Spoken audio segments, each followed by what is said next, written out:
ایک زمانے کی بات ہے، کسی چھوٹے لیکن خوبصورت سے گاؤں میں ایک بیوہ عورت اکلوتی بیٹے کے ساتھ رہتی تھی۔ بیٹی کا نام سب کو معلوم تھا، لیکن سب اسے محبت سے پیرونیلا کہہ کر پکارتے تھے۔ اس نام کے پیچھے ایک دلچسپ قصہ تھا۔ پیرونیلا جب 7 برس کی ہوئی تو روز اسکول جاتے ہوئے ایک سرسبز باغ کے پاس سے گزرتی۔ باغ کے کونے پر ایک شاندار آلوچے کا باغ تھا۔ اس کی شاخوں سے رس بھرے آلوچے جھول رہے ہوتے۔ سورج کی کرنیں جب ان پر پڑتی تو وہ چمک اٹھتے جیسے لال و گہر۔ پیرونیلا اکثر ان میں سے ایک آلوچہ توڑ لیتی اور اسکول جا کر مزے سے کھا لیتی۔ بچی کے دل میں کبھی خیال نہ آیا کہ یہ غلط ہے، کیونکہ پھل تو سڑک کے کنارے لٹکے رہتے تھے۔ لیکن وہ باغ کسی عام انسان کا نہ تھا۔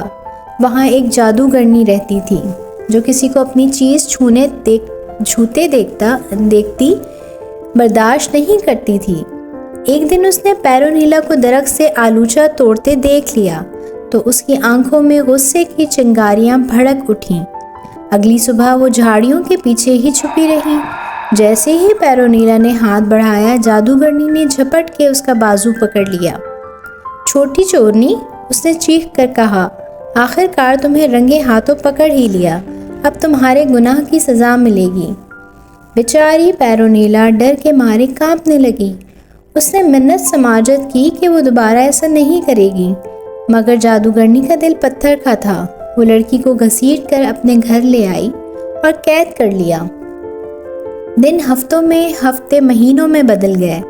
پیرونیلا بڑھتی رہی اور ایک حسین اور نیک سیرت لڑکی بن گئی، مگر اس کی معصوم مسکراہٹ اور چمکتا چہرہ جادوگرنی کو اور زیادہ جلانے لگا۔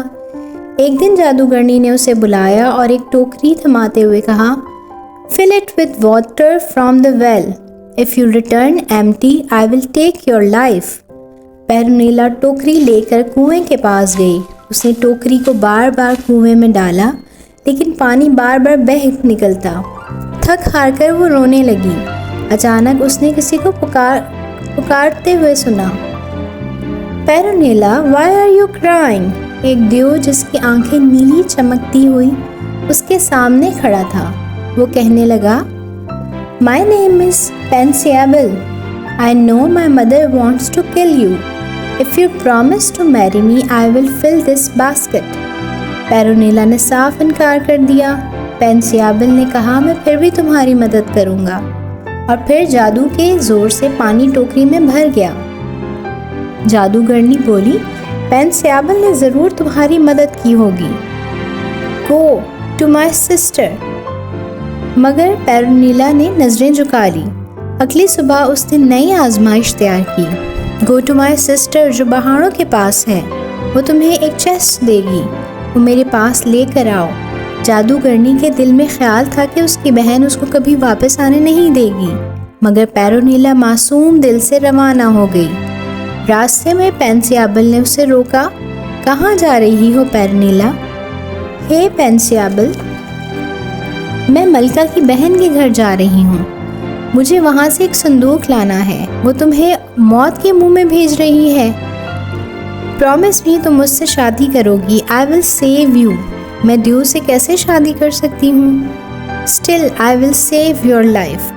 یہ آئل، رسی اور یہ جھاڑو، جب تم وہاں پہنچو زنگ لگے دروازے کو آئل دینا، اس کے بعد ایک بھوکے اور خون خوار کتے کو ڈبل روٹی کھلانا، اپنے بالوں کی مدد سے کنویں سے پانی نکالنے والی عورت کو رسی دینا، اور باورچی خانے کے فرش کو ہاتھوں سے صاف کرنے والی عورت کو جھاڑو، پھر الماری کے اوپر رکھا صندوق اٹھا کر فوراً نکل جانا۔ پیرونیلا نے ہدایات یاد رکھی اور ایک ایک کر کے سب کام پورے کیے۔ دروازہ نرم ہوا، کتا خوشی سے جھوم گیا، عورتوں نے اس کی مہربانی کے بدلے اسے راستہ دیا۔ وہ صندوق لے کر بھاگ نکلی۔ یوں پیرونیلا کامیابی سے صندوق لے آئی۔ جادوگرنی حیرت سے دیکھتی رہ گئی۔ اس نے دانت پیسے اور بولی، The last trial remains. In the room of hands are 3 roasters. At night, yellow, white and black. At night, one must croaks. You must tell me which one it was. If your answer is wrong, I will swallow you whole. اس رات پیرونیلا کے کمرے کے برابر پینسیابل جن جاگ رہا تھا۔ آدھی رات کو زرد مرغا بولا۔ جادوگرنی نے فوراً آواز دی، پیرونیلا کون سا مرغا؟ بولا، it was the yellow rooster. پینسیابل کمرے سے نکلا اور ماں کے سامنے ڈٹ گیا۔ ماں بس کیجیے، یہ لڑکی بے قصور ہے، اگر آپ نے اسے نقصان پہنچائے تو آپ اپنے بیٹے کو بھی کھو دیں گی۔ جادوگرنی پہلے تو غصے سے کانپی مگر بیٹے کی آنکھوں میں سچی محبت دیکھ کر تھم گئی اور کہا، گو اوے۔ یوں پیرونیلا قید سے آزاد ہو گئی۔ وہ پینسیابل کے ساتھ جادوگرنی کے گھر سے نکل آئی۔ کچھ عرصے کے بعد اس کے دل سے ساری کرواہٹ نکل گئی۔ اس نے پینسیابل کی محبت اور نیکی کو قبول کیا۔ دونوں کی شادی دھوم دھام سے ہوئی اور کچھ عرصے کے بعد ان کے ہاں بیٹے کی پیدائش ہوئی اور وہ خوشی اور سکون کے ساتھ زندگی گزارنے لگے۔